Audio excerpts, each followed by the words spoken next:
Russia, Khabarovsk, on the bank of the Amur River, 1999.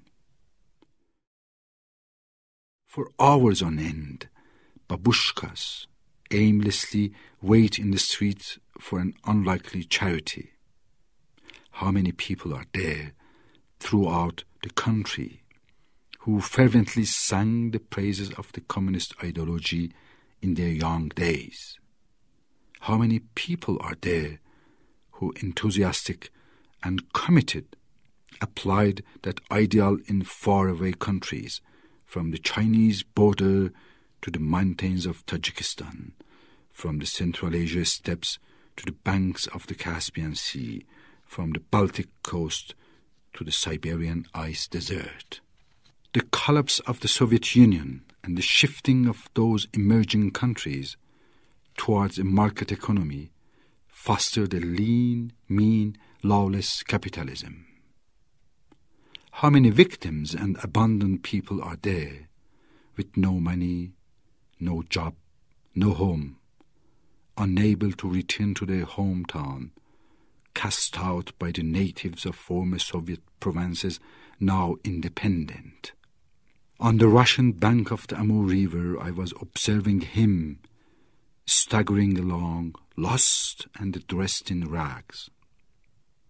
Through his half-open shirt, I saw the portraits of Marx, Engels, Lenin and Stalin, like symbols of a bygone ideology. I came near him and greeted him.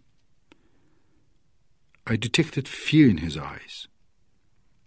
I introduced myself and asked his name.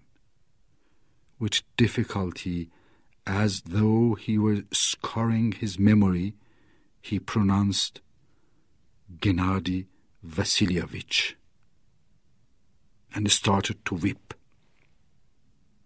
I waited for that unfathomable emotion to fade, and then he started to talk. You know, nobody had asked me what my name was in 10 years. Nobody.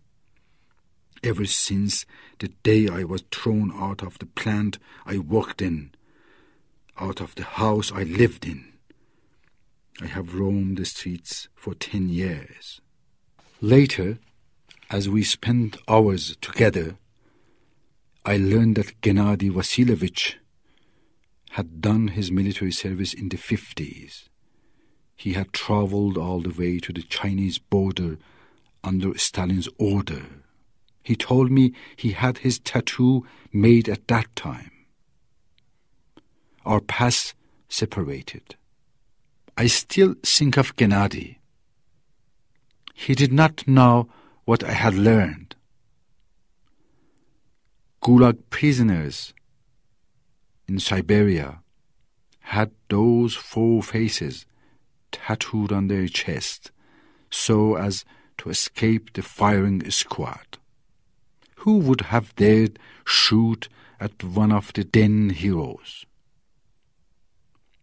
With the passing of years, after the collapse of the socialist ideology and the return of a religious sentiment, he had just added one symbol, a cross,